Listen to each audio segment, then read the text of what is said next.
I took one last serious look around the house to see if there was anything I wanted or had missed. It became quickly apparent to me that I had not. What I normally took with me on these last-minute unexpected business trips had been removed, just like they would normally be. I had told my wife of 25 years that I would once again park my company car at the airport, just like I always had in the past. In truth, it was still at the office, along with every other item that belonged to me. At the age of 45, after 25 years in management, I had just taken early retirement for 3/4 of the level that I would get if I stayed on for another 5 years, having fully capitalized on my share options. Every year on the next market day, I would receive substantial performance bonuses. Instead of taking the cash, I had mine deposited directly into my retirement account, so it was never part of my income. The bonuses were never taxed, and the full amount went into my retirement. Over the years, that little strategy had served me well. As a result, my monthly retirement check would be much more than I currently brought home. My focus on directing my retirement fund investments in tech had paid off quite well, and my retirement was now set up for direct payment into my new account. I had set up this account at the local branch of Bank of America for where I was moving to on Friday. I had deposited my last paycheck into it, which was substantial because it included my accrued vacation pay. I held the check in hand for the shares I had sold. $850,000 net after prepaying taxes was a nice nest egg for anyone. The company was thrilled to facilitate it because they could promote someone into my former position for half the pay. I could not afford to deposit that check in the bank until after the end of the day, just in case it was discovered. This way, it could not be claimed as part of the marital assets. Those expensive suits I always had to wear, all except for one, were now at Goodwill, along with everything else I no longer needed or wanted. I was downsizing my life in a significant way. What I considered personal items or keepsakes I had packed and loaded, and with the difference in tax rate from California to where I was going to end up way ahead. I also knew the cost of living standards were much lower. The small U-Haul truck I had rented for a one-way trip had been leased through my parents' family trust in my mother's brother Uncle John's name. It was loosely loaded with all the things I was bringing with me, and he had arranged it from his end. I paid the fees in cash to ensure there was nothing here that could be associated with my name. I was leaving the West Coast and going back to my roots in a small town in the middle of nowhere, as my wife would put it.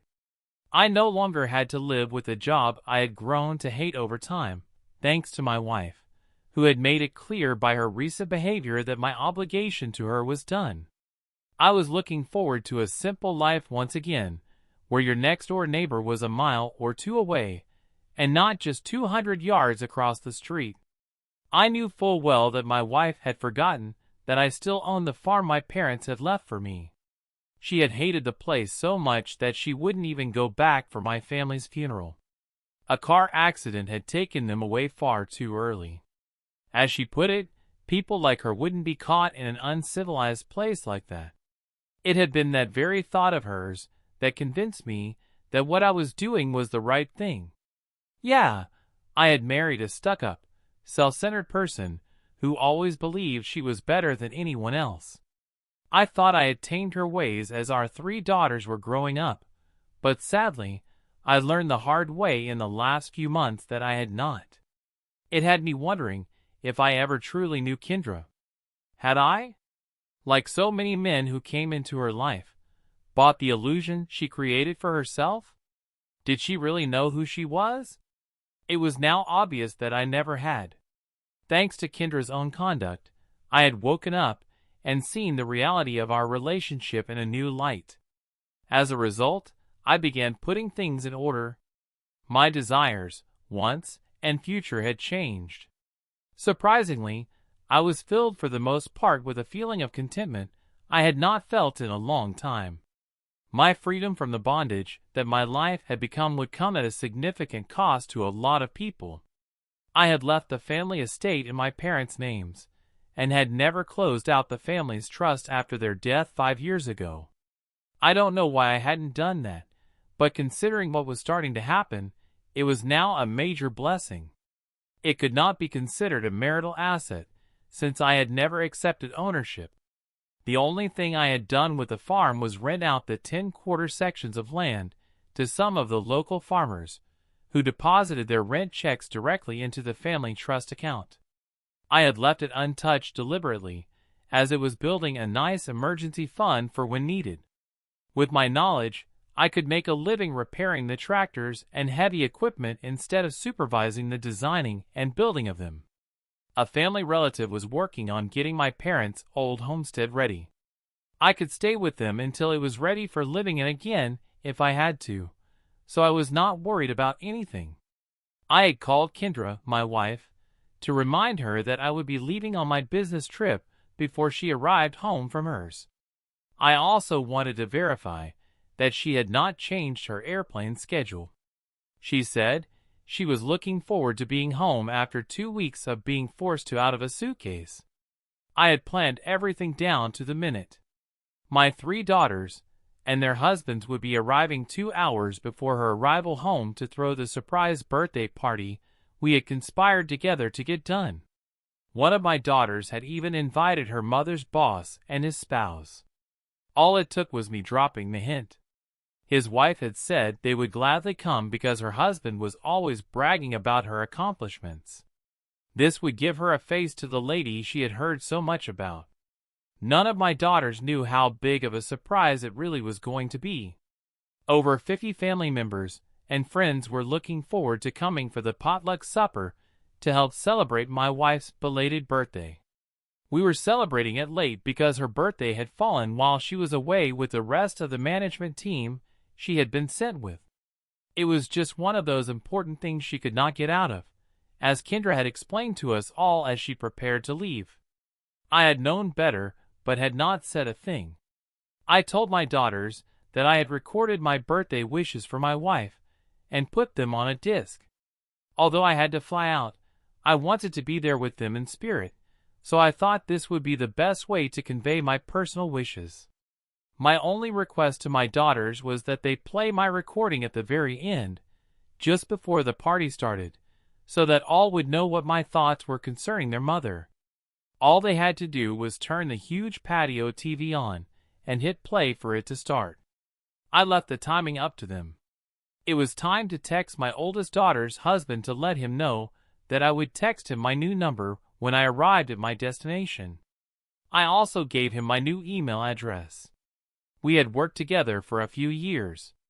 David was one of the newest rising stars with my former employer, and he had met his wife, my eldest daughter, through me. Being an accountant, he had been in on my retirement plans. As far as he knew, I was doing this all because I had found out about my wife and her lover. He had doubts until I showed him the report I got from the investigators. He was one of those who had to see it to be able to believe it. I had a bit of regret about what was going to happen tonight, partly because he himself would be hit with an eye-opening truth bomb. David did not deserve for it to be revealed like this. The way the truth had to come out made it impossible to cut out.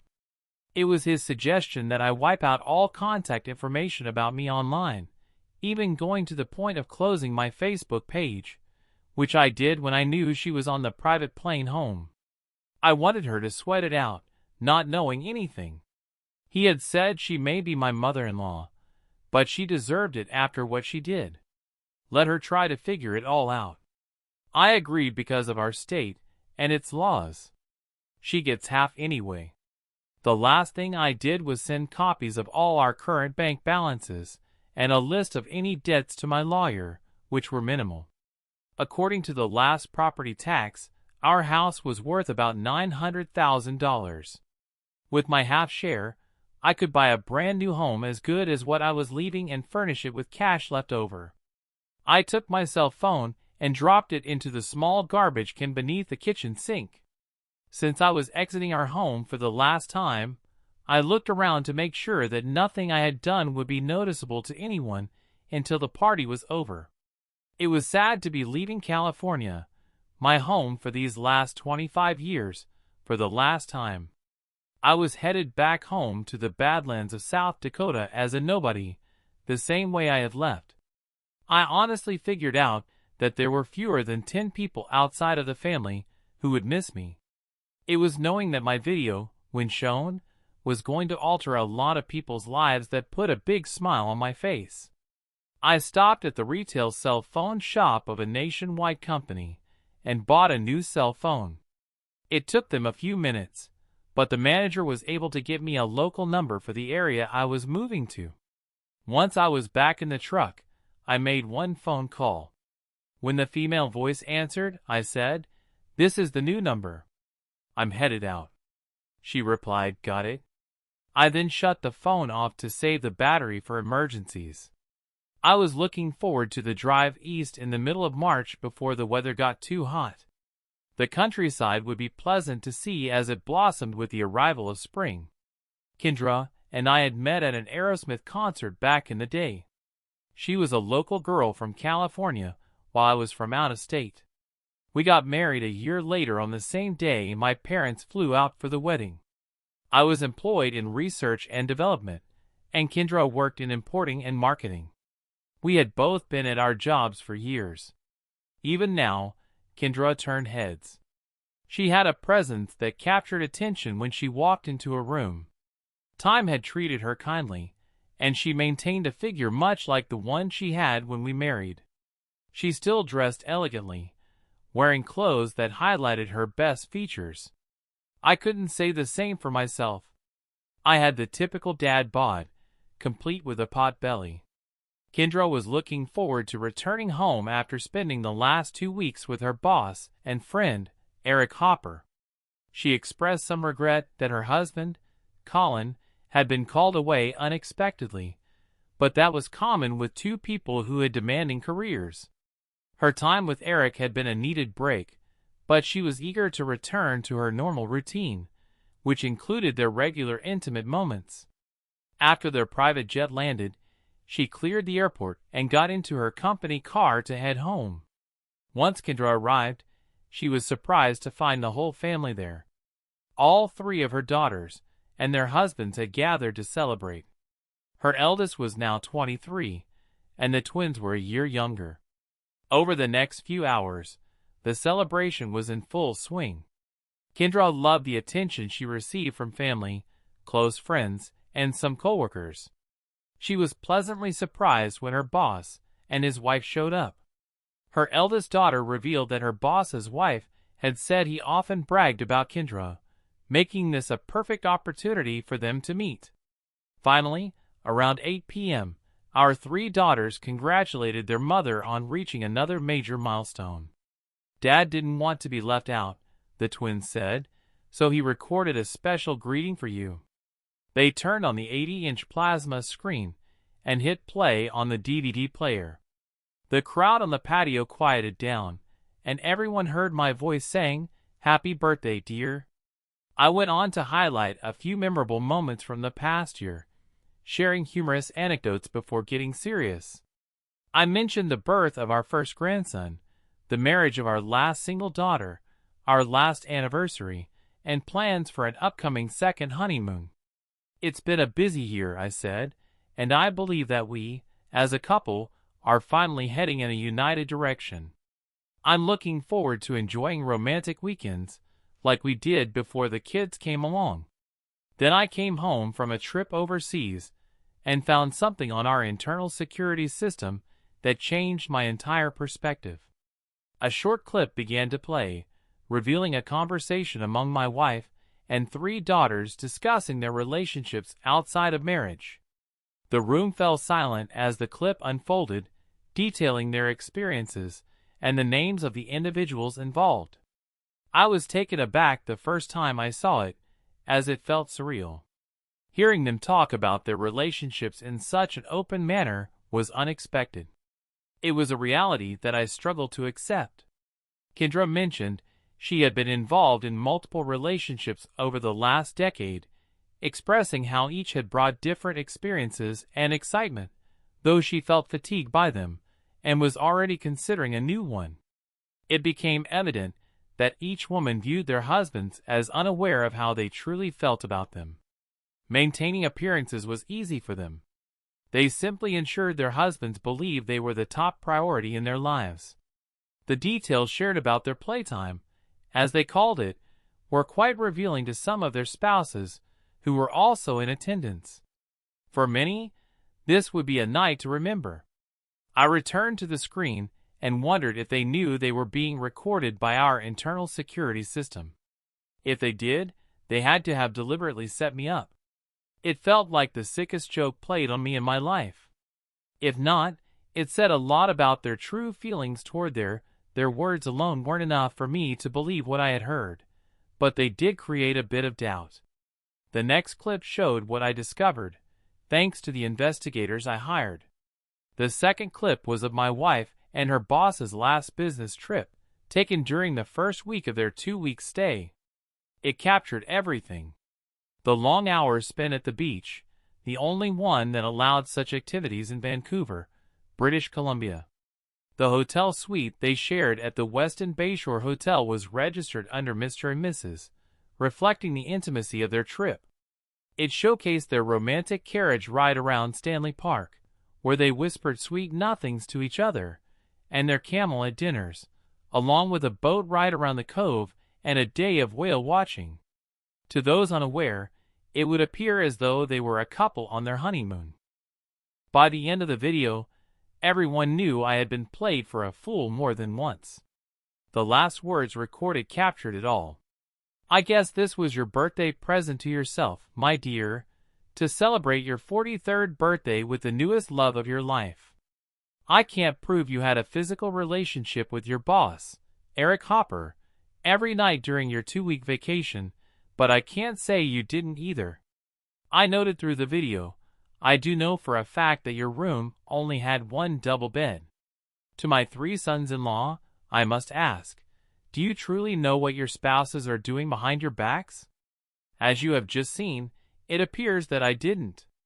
For those who have children, are you sure your children are yours? I continued, how many of these so-called business trips have you taken, Kendra, over the years? Have they been nothing but personal time with your conquests? Was I that bad of a lover and husband for all these years? It appears that in your eyes, I must have been, based on the duration of your special relationships. In this new reality, I saw just how little I meant to you. If you were that unhappy with our relationship, why didn't you just ask for a divorce?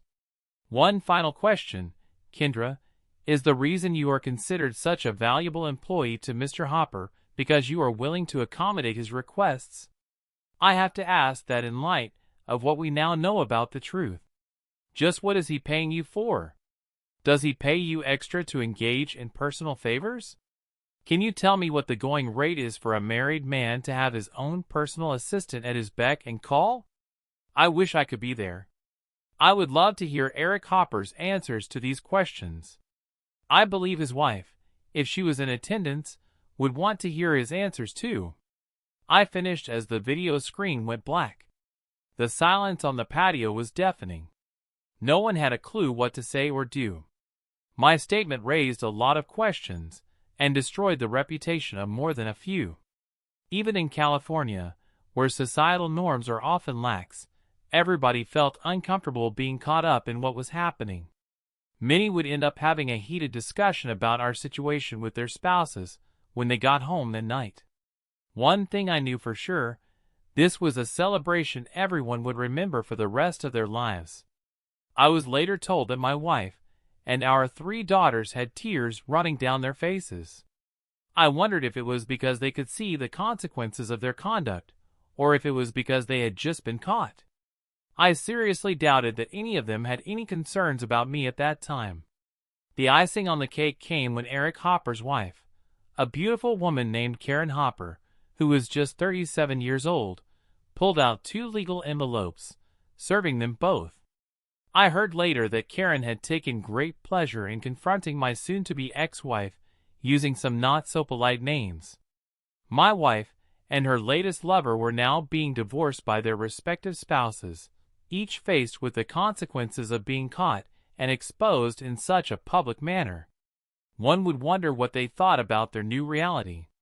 Eric was stunned that he had been caught and exposed in front of his wife. There was no way he could ever take back what had happened. Both had seen and heard my proof. He had thought his wife had no clue, as she had never doubted or questioned anything. That's when he realized that she was my lawyer. Kendra had caused all of this. He would have to fire her if he was going to have any chance of saving his marriage. Revealing the difference between my wife and my world had just destroyed 5 marriages. My 3 sons-in-law told their wives not to bother coming home until they were ready to tell the total truth about everything. Even though the younger generation had different views on everything, including morals, principles, and standards, there were just some things that were a bridge too far. But this is California, and it's okay. Sadly, it had to take something like this for them to learn it. I drove until I felt tired and pulled off at a Motel 6, parking where my truck could be seen from the office.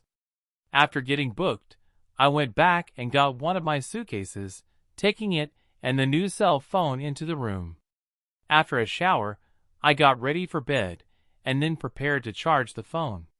Curiosity caused me to turn it on to see if I had a message from the lady who had my number. I did. The text said, "Home from the party. Call me." Signed Karen, my divorce lawyer.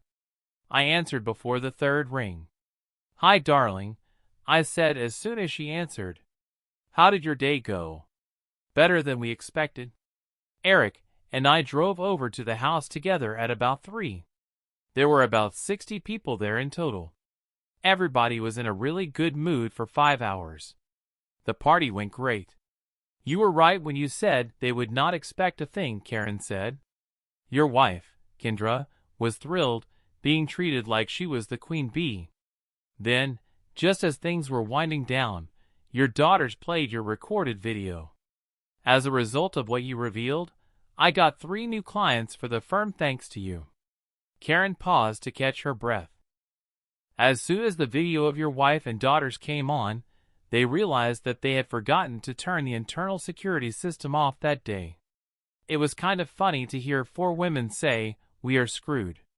At the same time, Karen paused to laugh. Everyone was stunned to hear the 4 women openly discuss their relationships behind their spouses' backs in such a casual and unconcerned way. She continued, "Then the clip with our spouses' romantic adventures put it over the top. Everyone knew for sure that the first conversation they heard was true. As soon as I served our spouses, everybody ran for cover. It was like someone yelled, 'Fire at your house.' Your 3 sons-in-law asked if I was a divorce lawyer. I said yes, that's why I served them both. I got 3 retainer checks on the spot. It now looks like your daughter's friends' relationships may be headed to divorce too." I drove Eric's company car home and left him there, Karen explained joyfully. "Did they try to call me?" I asked. "After the mad rush to get the hell out of there by most of your friends and extended family, your wife did try to call you. We who were still there watched as she found your ringing cell phone in the garbage. That act of trashing your cell spoke volumes without saying a word. It was like you were telling your family you were done with them all," Karen explained. My husband stood silent, not knowing just what to say, as he thought he was being so careful. I responded, "The countdown is on. 6 months from the day we filed for divorce, and it can be granted. I can't say I regret finding the conversation on the security systems because without it, I would not have met you. Hopefully, it will go faster than we figure. Maybe they will be willing to resolve it all quickly without a fight." "Do you still want everything sold and turned to cash?" Karen asked. "Yes, unless she can find a way to buy me out. With the exodus of people leaving California, that might be a better option for me." "For if that's the way she wants to go," I said. "Tomorrow, for her, the panic will set in." "You're right. I would love to see her face when she finds out you're no longer with your former employer," Karen said. "I will put my law practice up for sale tomorrow." I told my sister and her husband that you're on the way. He's looking forward to meeting you. He still believes it was your influence that got him his tractor dealership a few years back. This new reality that they have created for all of us has consequences that have just begun. I wonder if they will still be laughing about it all when we're done. I replied before saying goodbye. Karen was standing there holding her husband's cell phone in her hands. She needed to tell him that Eric Hopper meant nothing to her. She wanted him to know that his 3 daughters were his. Then it finally sunk in. He no longer cared what the truth was. This was his way of publicly letting everyone know that he was done with them all. She and her ongoing lies were to blame. She had been so self-centered that she had never thought about the consequences of getting caught. It's hard to admit to oneself that the fun and excitement she had gotten on the side, in the end, was not worth what it was going to cost. From this, there was no going back. Lowe was still a small town in a lot of ways. They may forgive, but they will never forget. There would always be whispers behind her back. Colin, with what he had done, had sent a message. He had just written them all out of his life, at least until he got over his anger. Though it might take him a while, he always had forgiven her bad conduct in the past. Perhaps he would again. That was when Kendra began to hold on to the belief that in time, she would be able to get him to come back. Kendra admitted to herself that she hadn't planned her lifestyle, but had slowly evolved into it over the years. Being progressive-minded, it was normal for her to accept no responsibility and blame someone else. She never could see anything wrong in what she was doing. After all, no one was getting hurt. Having gotten away with it once, she soon found herself in a second situation. Eric Hopper was her third friends with benefits relationship. Until today, she had never believed she would be caught. Colin and she had been so busy with their careers that when they were home, they had always focused on each other, leaving the world outside their front door. It had been her own carelessness that tipped him off. Now, because of her conduct, even her daughters were facing divorce. Kendra was having a hard time figuring out why Colin had done it this way instead of dealing with it privately like he always had. For him, this was so far beyond his character. Was what she had done really that bad in his eyes? After all, it did not hurt anyone. I thought back to when I had discovered the video of my wife and daughters discussing their activities 6 months ago. I never thought that it would lead to where I was now. Karen and I had grown up less than 20 miles from each other. But because of our age, we had never met. I was out of high school before she even started. I had booked an appointment with her firm to start looking into the possibility of a divorce, and by luck, I had been assigned to her. After retaining her services, I showed her the video, and that was when she went into shock. The man my wife was talking about had to be her husband. It took her going into her personal Facebook page for me to identify for sure that we were talking about the same man. We both realized that day our marriages were over, and we were now bonded together because of our spouse's conduct. We decided that day, after a long conversation about her ethics, to join forces and work together. As we investigated, our own relationship grew. At first, we kept our professional relationship just that, but we found ourselves helping each other in the healing process. In a matter of weeks, we had become friends. Unless one has gone through it, you can't even comprehend the betrayal, anger, hurt, and hate you go through. We ended up having a lot of phone conversations to work through those emotional challenges. That's how our relationship started. Out of our mutual needs, we found ourselves supporting each other. I don't know how it came out about our roots, but it helped draw us together even more. We were both kindred spirits because of some of our life experiences and shared memories of places we both knew. When you laugh together about what you did back then, it draws you in. Those little things we talked about lightened our mood at times. Neither one of us was looking for more, but somehow it happened. It had reached the point last week after dealing with her daughters, that we were forced to admit to each other that we had fallen in love. So far, our relationship had been strictly platonic. We planned to keep it that way until our divorces were granted because we wanted to keep things simple. It had been 12 days ago, just after I had said goodbye to Kendra, when Karen called. She had just told her daughters about their father, and they hadn't believed her. I asked her if her oldest daughter was still there with her, and she said yes. I asked her to put her daughter on. I told her daughter that their mother was my lawyer, and that I had things I could show them. But because of our legal relationship, their mother couldn't disclose or discuss them. I explained that I had no idea who their mother was when I hired her to handle my divorce. It wasn't until she first viewed what my evidence showed that we learned we both had the same problem. I suggested that before they pass judgment on what they heard, they should be open enough to view the evidence together. Karen's daughter showed up at my place about half an hour later. I showed the young ladies how the house's security system worked. You could turn the outside off before entering the house, and if you forgot to turn the internal one off, it would automatically record any sound or movement. I thought they needed to understand how the video itself was created before showing what was recorded. I then had Amber and Meadow watch the discussion between my wife and our daughters. They were shocked. The fact that my wife was discussing intimate details about her life with their father had to be disturbing. "This is what your mother saw after I hired her," I explained. "Because of her ethics, she could not disclose to you how she knew." As we spoke, I added, "Right now, your father and my wife are in Vancouver, British Columbia, on their semi-annual business trip. I have investigators gathering further proof regarding both your mother and me. When Kendra, my wife, returns, she will be served with a petition for divorce." I ended up having a long conversation with the two teenage girls about vows and their significance.